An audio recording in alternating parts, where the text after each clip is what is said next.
Santapan Harian Senin 3 November 2025.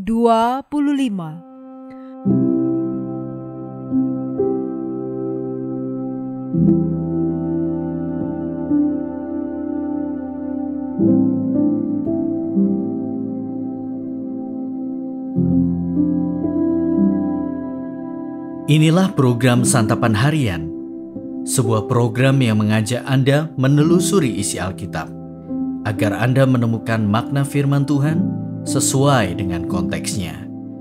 Santapan Harian tertuju bagi Anda yang ingin memiliki kehidupan rohani yang segar, kuat, dan sigap.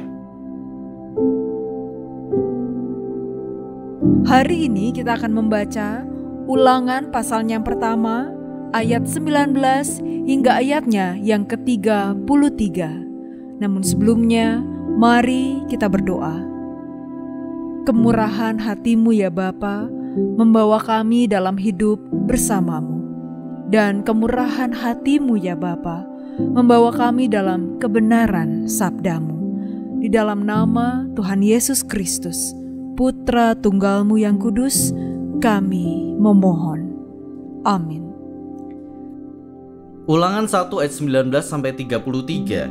Kemudian kita berangkat dari Gunung Horeb dan berjalan melalui seluruh padang gurun yang besar dan mengerikan yang telah kamu lihat, ke arah pegunungan orang Amori, seperti yang diperintahkan kepada kita oleh Tuhan Allah kita. Lalu kita sampai ke Kades Barnea. Aku berkata kepadamu, kamu sudah sampai ke pegunungan orang Amori yang diberikan kepada kita oleh Tuhan Allah kita. Lihatlah, Tuhan Allahmu membentangkan negeri itu di hadapanmu. Maju dan dudukilah seperti yang difirmankan kepadamu oleh Tuhan Allah nenek moyangmu. Jangan takut dan jangan kecut hati. Lalu kamu sekalian mendekati aku dan berkata, marilah kita menyuruh beberapa orang mendahului kita untuk menyelidiki negeri itu bagi kita dan membawa kabar kepada kita tentang jalan yang akan kita lalui dan kota-kota yang akan kita datangi. Hal itu kupandang baik, jadi aku memilih 12 orang dari antaramu, 1 orang dari setiap suku. Mereka berangkat dan berjalan ke arah pegunungan, lalu sampai ke lembah Eskol dan menyelidiki negeri itu. Mereka mengambil buah-buahan negeri itu dan membawanya kepada kita. Mereka juga membawa kabar kepada kita. Sungguh baik negeri yang diberikan Tuhan Allah kita kepada kita. Tetapi kamu tidak mau berjalan ke sana. Kamu menentang titah Tuhan Allahmu. Kamu menggerutu di dalam kemahmu serta berkata, karena Tuhan membenci kita maka ia membawa kita keluar dari tanah Mesir untuk menyerahkan kita ke dalam tangan orang Amori supaya dimusnahkan. Kemana lagi kita harus pergi? Saudara-saudara kita telah membuat hati kita kecut dengan mengatakan, orang-orang itu lebih besar dan lebih tinggi daripada kita. Kota-kota mereka besar dan kubu-kubunya sampai ke langit. Lagi pula kami melihat orang-orang enak di sana. Lalu aku berkata kepadamu, jangan gentar dan jangan takut kepada mereka. Tuhan Allahmu berjalan di depanmu. Dialah yang akan berperang untukmu sama seperti yang dilakukannya bagimu di Mesir, di depan matamu, dan di padang gurun. Di sanalah engkau melihat bahwa Tuhan Allahmu menggendongmu seperti seseorang yang menggendong anaknya, sepanjang jalan yang kamu tempuh, sampai kamu tiba di tempat ini. Walaupun demikian kamu tidak percaya kepada Tuhan Allahmu yang berjalan di depanmu di perjalanan. Dialah yang mencari tempat bagimu di mana kamu dapat berkemah dengan api pada waktu malam dan dengan awan pada waktu siang untuk memperlihatkan kepadamu jalan yang harus kamu tempuh.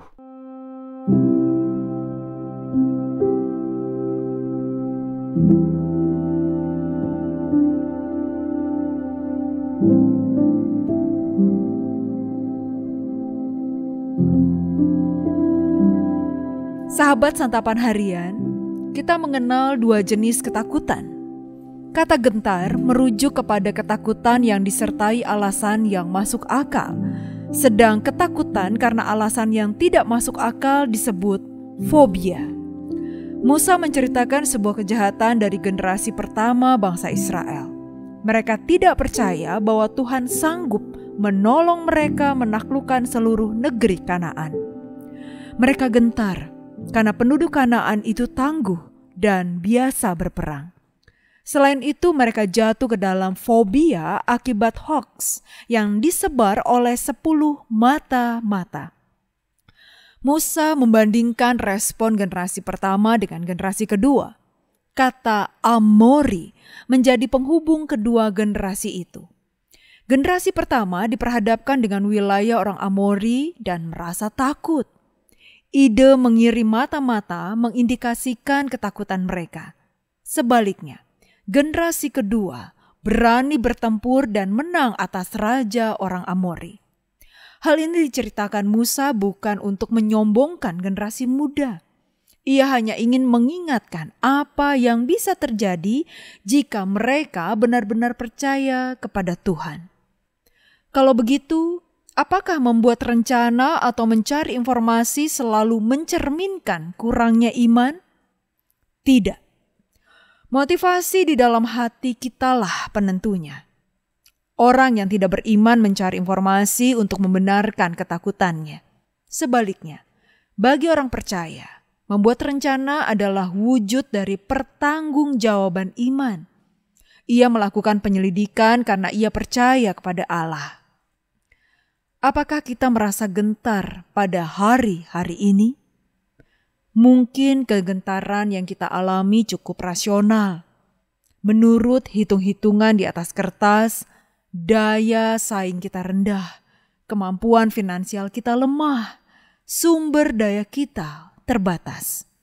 Kita tidak menyangkali hal-hal itu. Namun, kita memiliki Allah yang melampaui segala rasionalitas manusia.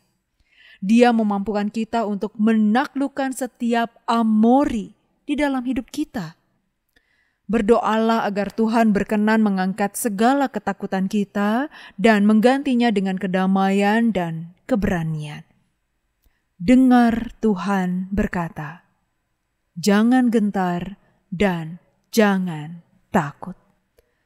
Mari kita berdoa. Kami datang di hadapan-Mu dengan segala ketakutan dan kekhawatiran yang membebani hati kami. Kami mohon agar Engkau berkenan mengangkat segala ketakutan yang mengganggu hidup kami dan menggantinya dengan kedamaian yang sejati. Biarlah damai-Mu yang melampaui segala akal memenuhi pikiran dan hati kami. Di dalam nama-Mu Yesus, kami memohon. Amin.